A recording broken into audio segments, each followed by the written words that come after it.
catatan.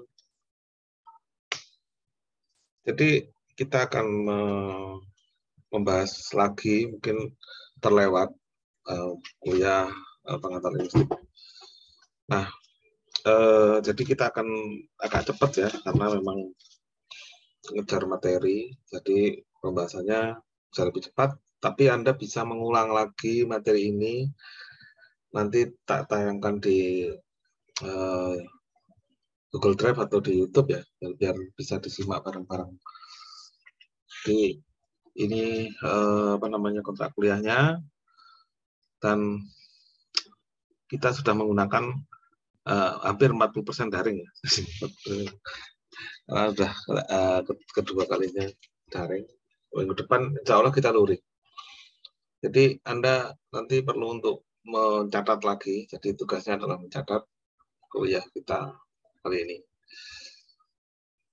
Nah, kalau kita ingin mendefinisikan, sekali lagi saya ulangi lagi, mulailah dari bentuk, lalu komposisi itu susunan ya, dan yang terakhir baru fungsinya. Nah, tentang linguistik itu intinya, linguistik adalah membahas bahasa ya, bahasa yang dibahas dengan bahasa, dan hasilnya nanti ya berupa bahasa juga. Jadi untuk kepentingan linguistik. Nah, bentuk bahasa itu ada dua. Yang pertama lisan dan yang kedua tulis. Kalau lisan kan sudah kita pelajari di fonologi ya, jadi itu bentuk lisan seperti apa, dan lisan merupakan awal mula dari bentuk tulis. Nah, seperti ini, kalau itu font bunyi, maka tulisannya adalah graf atau goresan. Arti graf itu di geografi itu pun juga goresan, sama.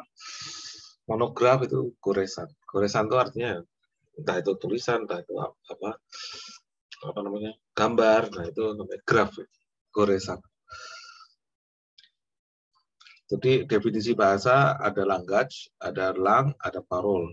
Dan language inilah yang membedakan antara manusia dengan binatang atau hewan. Nah, di dalam language itu pasti ada lang yang banyak. Jadi ini satu ya, language itu cuma satu. Tapi langnya itu banyak sekali. Di dunia ini ada 6.000 lebih bahasa yang sekarang ada. Belum bahasa yang sudah mati, sudah punah gitu ya. Itu akan, kalau jumlah ya banyak sekali. Dan semua setiap lang, langue tulisannya ya. Kalau kita meneliti, pasti yang kita teliti itu satu persatu tuturannya. Dan tuturannya itu pada masing-masing orang, setiap orang. Nah, setiap orang padahal tidak selalu sama, ya. Tidak persis sama pengetahuan bahasanya.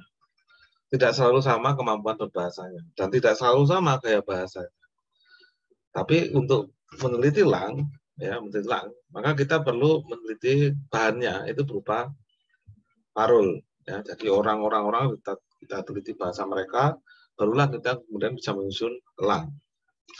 Jadi dalam kajian linguistik yang sering dikaji adalah lang, ya, ini paling sering. Language juga dibahas, tapi tidak terlalu signifikan. Parol juga dibahas, tapi biasanya pada kajian-kajian wacana atau kajian gaya bahasa.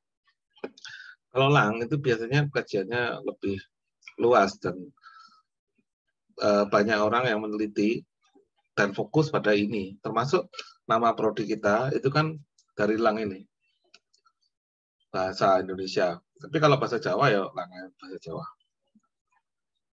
Contohnya ya itu tadi, lang itu contohnya bahasa Jawa, bahasa Indonesia. Kalau parol contohnya ya orang per orang itu berbeda-beda bahasanya. Nah, dalam lang kita mengenal apa yang disebut dengan bahasa. Bahasa adalah dialek ya. Ini tolong dicatat ya. Tolong dicatat ini. Kalau nggak mencatat ini bahaya. Nggak paham nanti. Bahasa adalah dialek yang dianggap mewakili dialek-dialek yang lain. Ya, catat ya. bahasa adalah dialek yang paling yang dianggap mewakili dialek-dialek lain atau di apa ya, diminta untuk mewakili dialek-dialek yang lain. Nah, dalam dialek itu ada subdialek. Nah, subdialek pun sama ya.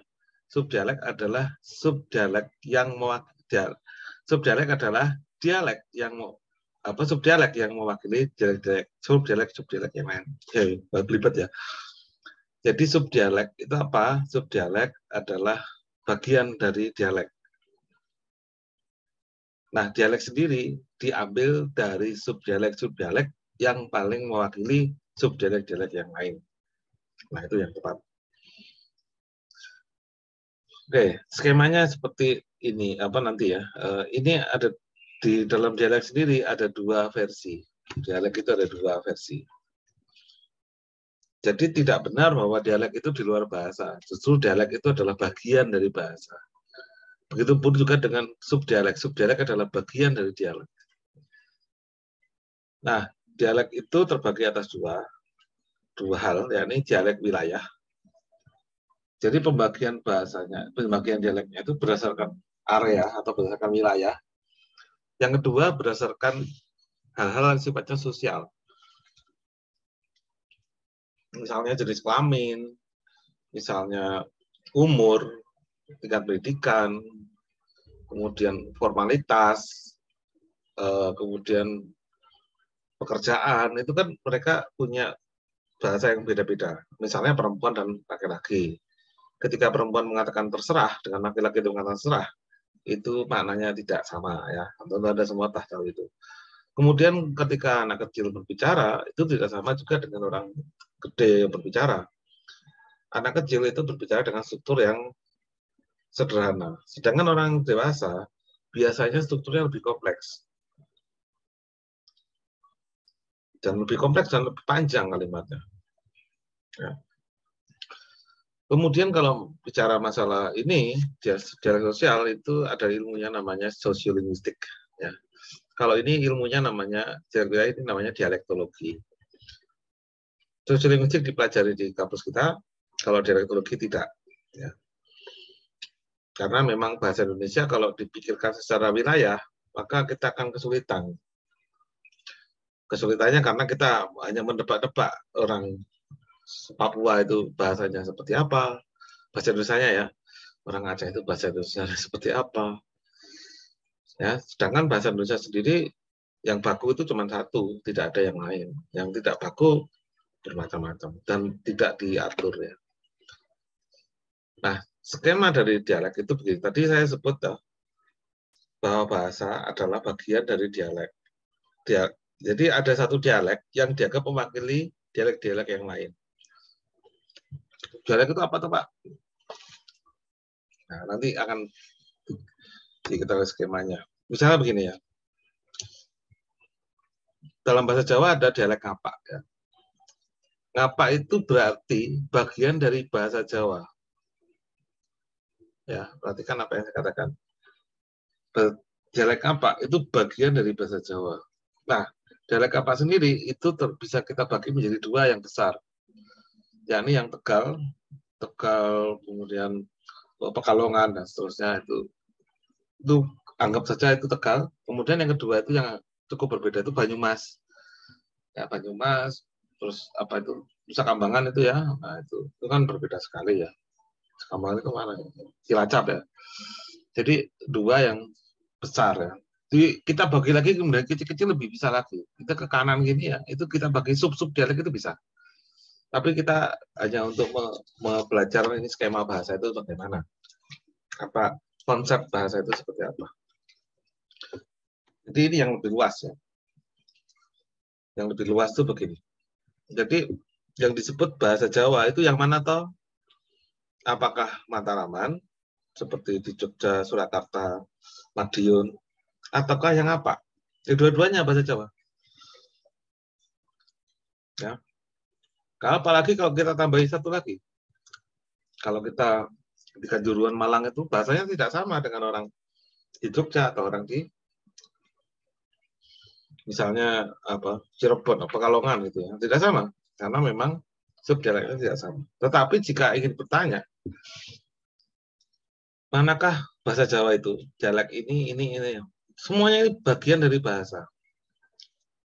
Jadi tidak benar jika dialek itu di luar bahasa. Tetapi dialek adalah bagian dari bahasa. Yang mewakili dialek itu ada yang diambil, kemudian mewakili bahasa. Kita terbang ke Prancis, kalau mau cerita, Prancis itu ada banyak dialek. Di Paris, bahasa ini tulisannya Paris ya.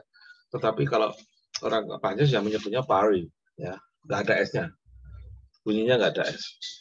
Itu tidak sama dengan bahasa Prancis yang ada di Marseille. Tidak sama yang dengan di kota-kota lain. Tetapi bahasa Prancis itu kan butuh negara Prancis itu butuh bahasa satu aja untuk mewakili yang lain. Maka dipilihlah dialek Paris. Dianggap standar. Ya. Nah, itulah kemudian kita bisa menyebut bahwa dialek yang dijadikan bahasa, ya, jadi dialek tertentu yang dianggap mewakili yang lain dijadikan sebagai bahasa nasional. Itu kita kemudian lebih luas lagi kita bisa melihat di sini ada Banyuwangi. Secara sosiolinguistik atau secara sosial, orang Banyuwangi akan menganggap bahasa mereka berbeda dengan bahasa Jawa yang lain. Dan mereka menganggap bahasa mereka adalah bahasa tersendiri. Tetapi kalau dari kajian dialektologi atau kajian dialek wilayah, sebenarnya mereka berbahasa Jawa. Ya. Tetapi muncul pertanyaan, kalau dulu itu Jawa dan Sunda itu satu bahasa, berarti dulunya mereka itu dialek yang berbeda. Ya, jadi bahasa itu ketika mobilitas masyarakatnya rendah, tidak saling berkunjung, tidak saling transmigrasi gitu ya, satu tempat ke tempat lain pindah gitu, ya terjadi peperangan antara Sunda dan Jawa, maka bisa saja dulu ada peperangan yang hebat sehingga berpuluh-puluh tahun, mungkin berpuluh tahun, yang sehingga lama-lama dialek yang berbeda itu menjadikan dua bahasa yang berbeda. Jadi awal mula perbedaan bahasa itu dimulai dari perbedaan dialek dan perpecahan yang ada di dalamnya. Misalnya sekarang orang Semarang, kerajaan Semarang itu bertempur dengan kerajaan di Cilacap gitu ya. Orang Cilacap tidak saling berkunjung ke Semarang. Lama-lama Semarang bahasanya akan semakin berbeda dengan orang yang berbahasa yang di Cilacap. Jadi perubahan bahasa itu pasti ya. Setiap bahasa itu pasti berubah. Tidak ada yang acak-saklek. Kalau bahasa itu tidak berubah, tidak mengalami evolusi, maka bahasa itu pasti punah. Contohnya bahasa Latin. Bahasa Latin itu dulu satu bahasa meliputi Italia, Spanyol, Prancis, Rumania, dan punah. Yang tinggal cuma aksaranya saja. Nah, terus bahasanya kemana, Pak? Yang menjadi dialek-dialek yang berbeda itu, yakni dialek yang ada di Roma, di Italia, kemudian di Rumania, di Prancis, dan di Spanyol, Portugis gitu ya. Lama-lama dialek yang berbeda itu menjadikan bahasa yang berbeda. Jadilah bahasa Prancis, bahasa Rumania, bahasa Italia, bahasa Portugis, dan bahasa Spanyol. Jadi awal mula perbedaan bahasa itu dari dialek yang berbeda, lalu kemudian terjadi peperangan atau terjadi tidak mobilitasnya orang ya. Nah, jadi kalau subdialek juga sosial juga sama. Nah, misalnya begini, manakah bahasa Indonesia? Bahasa Indonesia itu ada dua, ada bahasa Indonesia yang baku dan tidak baku. Tapi bahasa Indonesia baku tidak ada subdialeknya ya, ini maaf ini keliru. Yang banyak subdialeknya ini di bahasa Indonesia yang tidak baku. Nah, tapi bahasa Indonesia yang baku itu punya beberapa ragam yang baku, ya, ragam yang dianggap baku. Yang pertama adalah ragam ilmu, kedua ragam hukum, ketiga ragam jurnalistik, dan keempat ragam sastra. Dikutip dari Profesor Anton Mulyono. Nah, jadi kalau kita tidak baku, kita bisa merujuk banyak sekali ya. Ada bahasa gaul, ada bahasa alay, dan sekarang itu bahasa jaksel gitu ya. Disebutnya bahasa jaksel. Yang campur-campur Inggris itu ya. Pertanyaannya tadi ya, yang manakah yang bahasa Jawa? Ya semuanya bahasa Jawa. Ya. Jadi pertanyaannya lagi, manakah yang bahasa Indonesia? Yang baku apa tidak baku? Dua-duanya bahasa Indonesia. Nah, bedanya bahasa Indonesia dan bahasa Jawa adalah bahasa Jawa itu sifatnya alamiah dan turun-temurun, sedangkan bahasa Indonesia adalah bahasa yang dibuat dan diprogram secara khusus untuk kepentingan nasional. Bagaimana dengan bahasa Inggris? Apakah bahasa Inggris itu termasuk bahasa Jawa atau bahasa Indonesia? Bahasa Inggris itu mirip dengan bahasa Indonesia secara asal-muasalnya. Nah, saya ulangi lagi, ini sifat linguistik, penelitian linguistik itu ada dua. Lihat waktunya ya, ini melihat temporalitasnya. Ada penelitian yang sifatnya sinkronis, dan ada penelitian yang sifatnya diakronis. Kalau sinkronis itu meneliti bahasa pada satu masa, sedangkan diakronis meneliti bahasa dari masa ke masa. Jadi misalnya bahasa Indonesia pada tahun 1945-an gitu ya, ya sekitar itu bahasa Indonesianya.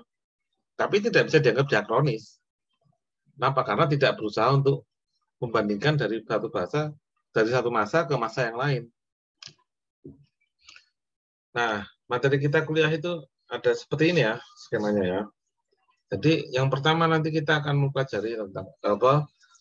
Sudah definisi bahasa sudah, bentuk dan struktur, makna dan maksud, lisan dan tulis, sinkronis diakronis, berarti minggu depan sinkronis diakronis ya. Kualitatif dan kuantitatif, linguistik makro dan mikro, fonetik dan fonemik, setelah UTS nanti kita bahas lebih lanjut. Nah, kita akan kilas-kilas ya. Ini lebih cepatnya remedial ya. Terus-menerus mengulang agar Anda bisa makin terbiasa. Oke, yang pertama, kajian bentuk. Bahasa itu kan ada bentuknya. Kalau tulisan gampang kita kenali. Untuk tulisan ya, ada namanya fonem atau fona, ada namanya frasa, klausa, kalimat, ada yang namanya kata, dan ada yang namanya dan sebagainya. Tetapi pada intinya setiap bidang linguistik di sini punya fokus yang tidak sama. Fonologi itu bahannya adalah kata, ya kata. Kalau kalimat bisa apa? Bisa, tapi itu fonetik, ya khusus fonetik. Fonetik bisa untuk menganalisis kalimat. Kalau bahasa Indonesia ada ya, tapi kalau bahasa Mandarin ya suprasegmental, fonem suprasegmental, memainkan yang namanya tone atau nada bahasa. Nah, kajian sintaksis itu nanti akan mengurusi kata dan pengaturan, bukan kata ya, tapi kata, bagaimana caranya mengatur kata dalam susunan yang lebih besar. Nah, itu sintaksis. Susunannya itu meliputi frasa, klausa, dan kalimat. Nanti semester 3 ya. Kemudian ada morfologi dan leksikologi. Kebetulan leksikologi saya gabungkan dengan morfologi ya. Tapi memang tidak terlalu banyak pembahasan leksikologi. Karena berat. Jujur saja berat. Memang untuk diajarkan satu persatu. Konsep leksem itu tidak mudah untuk dipahami. Sama susahnya dengan konsep morfologi. Tapi tidak berarti itu tidak bisa dikuasai ya, tetap bisa. Kemudian kajian bentuk itu juga kajian wacana, yakni meliputi kalimat, paragraf, kurang F ya, dan teks. Nah, itu kajian bentuk. Setiap bentuk bahasa selalu punya makna atau meaning. Saya tidak bisa menyebutnya arti atau makna, sulit karena istilah makna dan arti di dalam kajian linguistik itu beda. Ya. Tapi memang mudah, makna saja mudah, tapi banyak orang yang tidak banyak linguis yang membedakan itu. Maka saya sebut saja kajian meaning, bahasa Inggrisnya ya. Meaning itu memang luas. Kalau morfologi itu yang dipelajari adalah makna gramatikanya di morfologi. Gramatika itu apa? Gramatika itu susunan.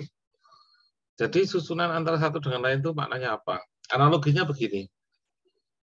Kalau anak yang sering duduk di kelas di depan, ya di kelas itu duduk di depan, biasanya anaknya pintar atau rajin. Kalau duduknya di tengah, tukang gosip ya. Kalau duduknya di belakang itu anak-anak nakal, anak-anak bandel. Ya itu artinya setiap posisi itu kan dilihat hubungannya dengan posisi yang lain.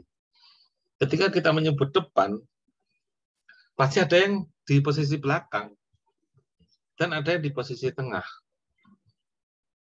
Ya, sama kita ketika naik kendaraan selalu ada kanan, kiri, depan, dan belakang. Yang tidak ada itu atas dan bawah. Ya, kalau naik kendaraan, kecuali ada kendaraannya flying fox ya, atau bungee jumping gitu ya, itu atas bawah. Tapi intinya adalah posisi itu menentukan posisi kita dengan hubungannya dengan orang yang atau posisi yang lain yang ditempati oleh entitas yang lain. Sintaksis pun sama dengan morfologi ya. Dan diurusnya adalah makna gramatika. Maka satuan gramatika terkecil itu ada di morfologi, yakni morfem.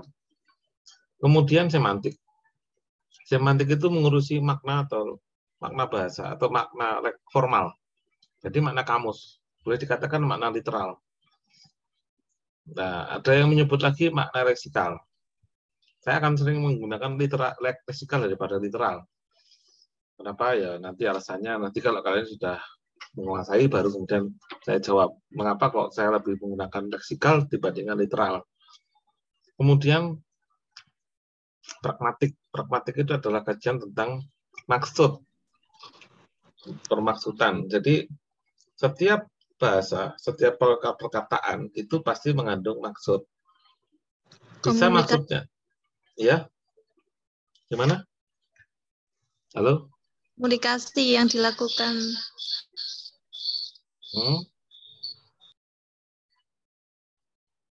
Oke. Komunikasi apa? Saya lanjut dulu ya. Nanti saya jawab kita. Pak, maaf ya Pak. Ya. Kenapa? Maaf terpencet. Oh, enggak apa-apa. Oke, lanjut ya.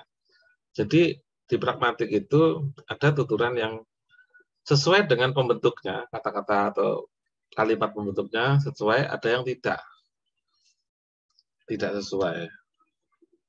Misalnya mengatakan ini ya, kenapa kamu nolak aku? Nah, ada seorang laki-laki tanya begitu ke perempuan, kamu terlalu baik untukku, nah, katanya begitu. Kalau kita itu mengartikan itu secara harfiah atau literal atau semantik ya, secara semantik, maka maknanya itu ya makna itu ada dua. Ada makna yang betul-betul sesuai dengan makna penyusunnya, ada makna yang dilanggar. Ya, bahwa kamu terlalu baik untukku itu artinya kamu itu membosankan, artinya terlalu baik kan kata terlalu itu kan nggak enak sebenarnya. Jadi kata terlalu itu di mana-mana tidak enak. Kamu terlalu baik. Nah, sama dengan itu, kamu terlalu baik berarti kamu itu membosankan. Itu arti dari kamu terlalu baik. Kita berteman saja ya, berarti apa? Kamu itu pemain cadangan, artinya. Ya kamu tetap tak simpen dari gebetan, tapi kamu pemain cadangan. Itu artinya. Kenapa saya tahu ya? Sudah sering saya mengalami itu. Oke, kita lanjut ya. Itu kajiannya di pragmatik ya. Apakah sesuatu perkataan itu sesuai artinya dengan penyusunnya atau tidak? Nah, kita ke bahan yang baru nih, namanya bidang linguistik. Kalau orang menyebutnya itu pembagian bidang linguistik. Ada dua ya, ada linguistik makro dan ada linguistik mikro. Linguistik mikro itu kaitannya dengan sifat-sifat formal. Jadi sini semuanya itu formal. Semuanya itu abstraksi. Yang dicari itu abstraksi, bukan penggunaan, bukan use ya. Nah, penelitian fonologi, morfologi, sintaksis, semantik itu disebut linguistik mikro. Yang makro itu mengurusi hal-hal yang di luar formal. Tetapi di sini saya selipkan dua bidang ya, karena saya tidak bisa memasukkan ke mikro juga, namanya dialektologi dan linguistik gestur komparatif. Tadi pragmatik itu termasuk makro ya, karena dia mengurusi penggunaan. Dialektologi itu mengurusi wilayah perwilayahan bahasa. Dan linguistik gestur komparatif itu mengurusi sejarah dari bahasa. Jadi bahasa Indonesia itu hubungannya apa dengan bahasa Sasak, misalnya bahasa Jawa hubungannya apa dengan bahasa Sasak. Dan itu urusannya di linguistik gestur komparatif atau LHK. Kemudian sosiolinguistik, yang diurusi sosiolinguistik adalah penggunaan bahasa di masyarakat yang mencirikan perbedaan kelompok-kelompok di masyarakat. Psikolinguistik mempelajari tentang psikis dari penutur bahasa, misalkan perkembangan bahasa pada anak, gangguan berbicara, dan seterusnya. Itu psikolinguistik. Kemudian analisis wacana, itu penggunaan bahasa pada wacana. Misalkan di koran, atau di majalah, atau di media massa, media sosial, itu analisis wacana. Kalau menurut kemurniannya, nah ini yang agak menyebalkan itu ketika membahas kemurnian. Kenapa? Karena semua yang terapan itu harus berasal dari yang murni. Misalnya kalau kita sebut tadi, bidang linguistik yang saya sebut tadi, semuanya itu murni. Murni artinya ya untuk bidang linguistik aja. Dan seperti definisi di awal tadi, dari bahasa untuk bahasa dan untuk kepentingan bahasa. Tapi kalau untuk kepentingan bahasa terus gunanya apa? Kepentingan praktisnya apa? Maka ada namanya linguistik terapan. Ya, yang pertama itu pengajaran bahasa. Ya, jurusan kita itu jurusan pengajaran bahasa. Kan pendidikan, Pak. Iya, pendidikan. Tapi di dalam pendidikan ada pengajar. Kalau mendidik aja ya nggak usah pengajar ya, nggak usah kuliah. Dibuatkan patung aja, dibuatkan slogan saja di jalan. Kan juga mendidik. Atau dicontohkan saja. Maka perlu diajarkan. Nah, makanya namanya linguistik terapan di bidang pengajaran bahasa. Kemudian leksikografi. Bidang linguistik murninya namanya leksikologi. Nah, lupa saya tulis di sini. Leksikolografi itu mengurusi kamus. Jadi mereka membuat kamus. Kalau Anda pintar dalam bidang bahasa bisa bisa bekerja sebagai penyusun kamus. Kemudian kodifikasi atau pembakuan bahasa. Jadi pembakuan bahasa itu juga perlu pengetahuan linguistik yang ini, yang kiri ini semuanya. Kenapa kok kita itu belajar yang murni ya? Karena kalau Anda yang namanya penerapan itu harus menguasai yang murni dulu.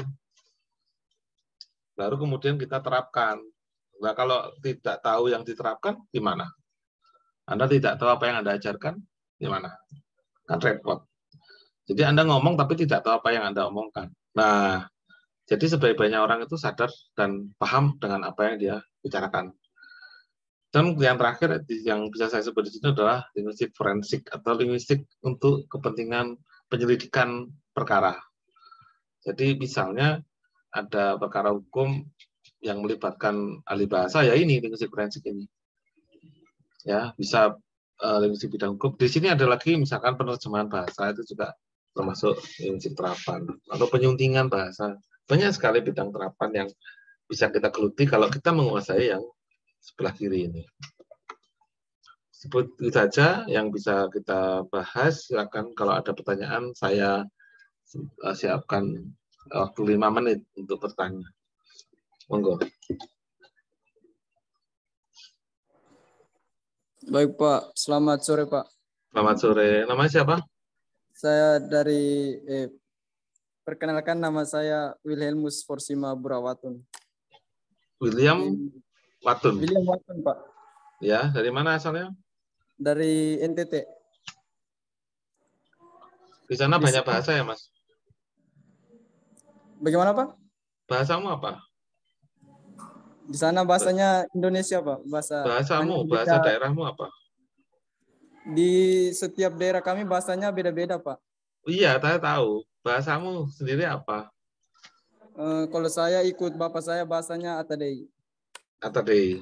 Ya. Iya. Gimana, Pak? Apa yang kamu Ya baik, di sini saya mau bertanya di bagian kajian meaning itu di bagian morfologi dan sintaksis kan sama-sama mempelajari tentang makna gramatika, Pak. Itu kenapa kita tidak belajar hanya satu saja, Pak? Kan itu sama-sama mempelajari tentang makna gramatika. Oh ya, baik. Terima kasih. Terima kasih, Pak. Yuk. Ya, ini ya. Gini, kalau morfologi yang dipelajari kan kata.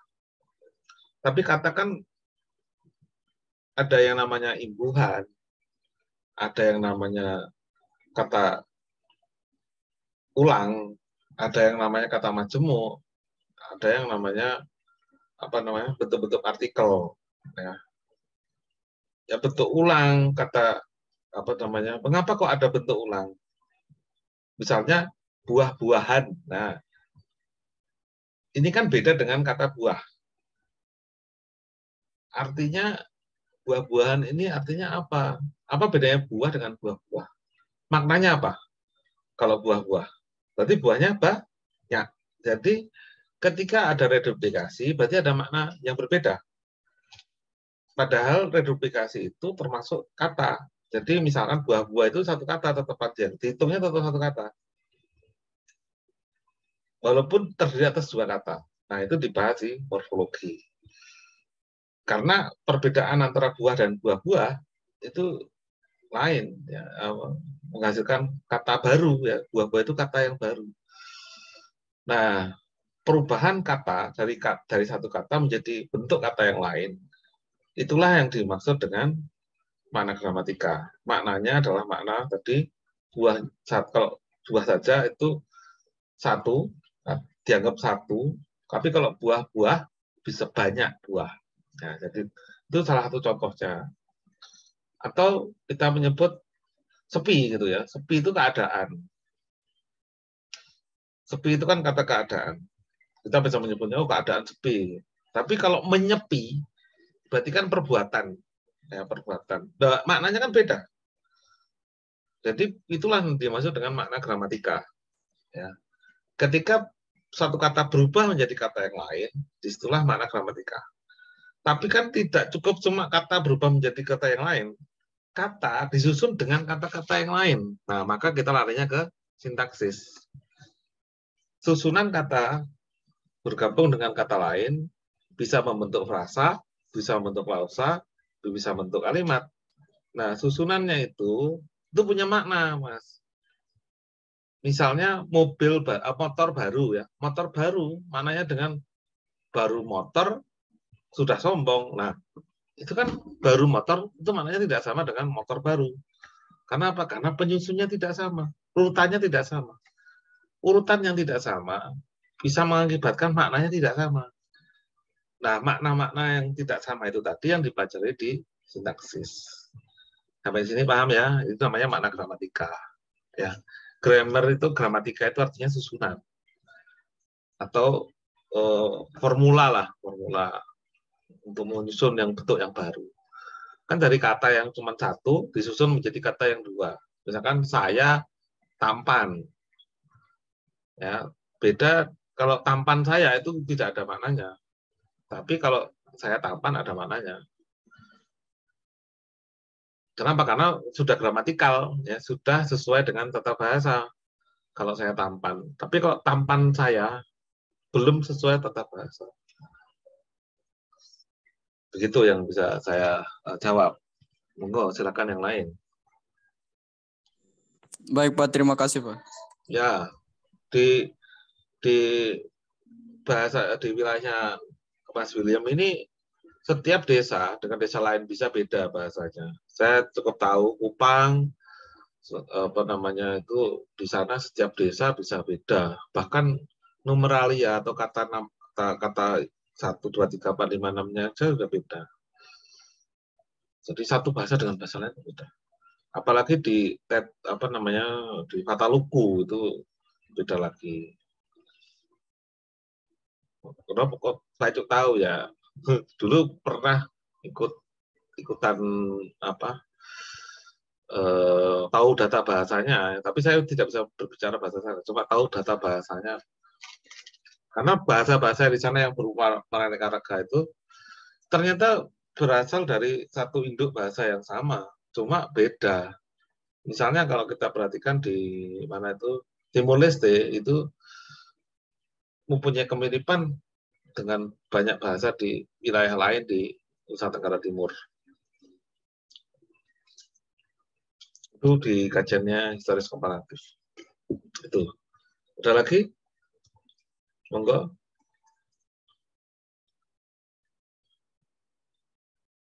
Kalau tidak ada, kita minggu depan hari Kamis kita bertemu secara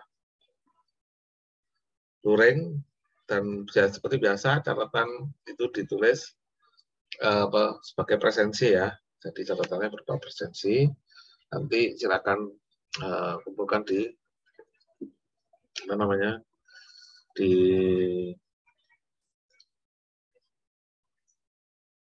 di grup kalau ada ya.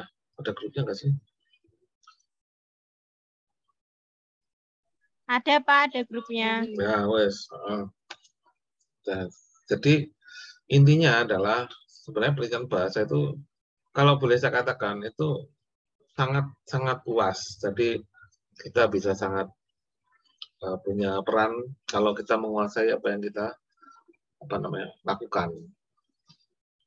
Jadi kalau menguasai linguistik bisa menguasai banyak ilmu yang lain.